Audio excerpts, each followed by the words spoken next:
Fire tax நேயர்களுக்கு வணக்கம்.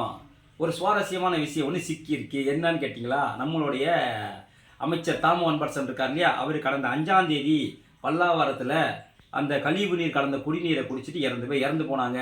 50க்கும் மேற்பட்டோர் பாதிக்கப்பட்டாங்க. அந்த செய்தியாளர் சந்திப்பில் நமது அமைச்சர் அவர்கள் என்ன சொன்னாருன்னா, இவர்கள் இந்த ஏரி மீனை சாப்பிட்டதுனால தான் இறந்து போயிருக்காங்க, அதனால தான் இவர்களுக்கு பாதிப்பு ஏற்பட்டிருக்குன்னு பொதுவாக சொல்லிட்டாரு. இன்னொரு அமைச்சர் என்ன சொன்னாருன்னா, கழிவு நீரில் குடிநீரில் கழிவு நீர் கலந்துறதுக்கு வாய்ப்பு இருக்குது, அதனால் கூட இறந்து போயிருக்கலாம், அதனால் கூட பாதிக்கப்பட்டிருக்கலாம், அந்த தண்ணியை நாங்கள் ஆய்வகத்துக்கு அனுப்பியிருக்கோம். 2 அமைச்சருமே மாறி மாறி கருத்தை சொன்னதை மக்கள் எல்லாருமே பார்த்தோம்.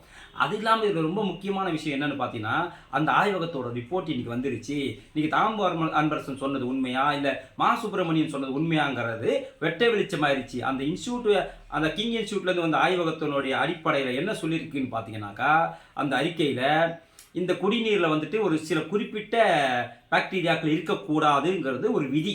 அதுதான் அந்த தரக்கட்டுப்பாட்டு ஆய்வகம் சொல்கிற விதி. அது என்னன்னு பார்த்தீங்கன்னா, இந்த கோலிஃபார்ம் என்கிற ஒரு என்ன சொல்கிறது, அது ஒரு பாக்டீரியா. அதே மாதிரி கோலிங்கிற ஒரு பாக்டீரியா. இந்த 2 பாக்டீரியாவுமே அந்த தண்ணியில் இருக்கக்கூடாது. அதை எடுத்துகிட்டு தான் தண்ணியை கொடுக்கணுங்கிறது ஒரு விதி. ஆனால் அதை எடுக்காமல் கொடுத்ததுனால தான் இவ்வளோ பெரிய பாதிப்பு ஏற்பட்டிருக்குன்னு சொல்லிட்டு ஆய்வகம் சொல்லிட்டாங்க.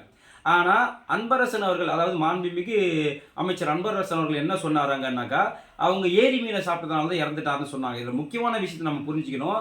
அந்த இறந்த 2 பேரில் ஒருத்தர் மோகனரங்கம். அவருக்கு அசைவம் சாப்பிட்ற பழக்கமே இல்லையாம். அதை கூட தெரியாமல் நமது அமைச்சர் அவர்கள் உளறி கொட்டி இருக்கிறாரு செய்தியாளர் சந்திப்பில். இப்போ வசமாக சிக்கிக்கிட்டாரு.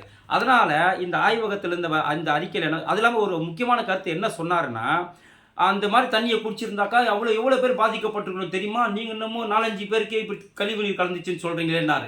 ஐயா அன்பரசன் அவர்களே, நீங்கள் ஒன்றை தெளிவாக புரிந்து கொள்ள வேண்டும். இன்றைக்கி தமிழகத்தில் 90% பேர் என்ன பண்ணுறாங்க தெரியுமா, கேன் வாட்டர் தான் குடிக்கிறாங்க. ஏன்னா தமிழகத்தின் அவல நிலம் அப்படி இருக்கு. நீங்கள் கொடுக்குற தண்ணி சுத்தமாக இல்லைங்கிறதுனால இன்றைக்கி கேன் வாட்டர் பயன்படுத்தவங்களை எண்ணிக்கை அதிகமாகிடுச்சு. நல்ல வேளை அவங்க கேன் வாட்டர் பயன்படுத்துறதுனால தான் இன்றைக்கி பாதிப்பு குறைவாக இருந்திருக்குது. எனவே நீங்கள் இதை தற்காலிகமாக உணர்ந்து தார்மீக பொறுப்பேற்று ராஜினாமா செய்ய வேணும்னு சொல்லிட்டு அண்ணாமலை அண்ணன் அவர்கள் கோரிக்கை வச்சிருக்கிறார்.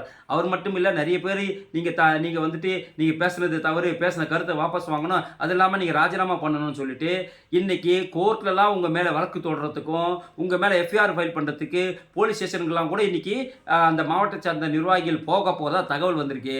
அது மட்டும் இல்லாமல் திரு தாமோ அன்பரசன் அவர்கள் பேசியது முழுக்க தவறு என்பதை அவர் உணர்ந்து ஒப்புக்கொள்வாரா இல்லையா என்பதை மக்கள் கேள்வியாக கேட்குறாங்க. நன்றி, வணக்கம்.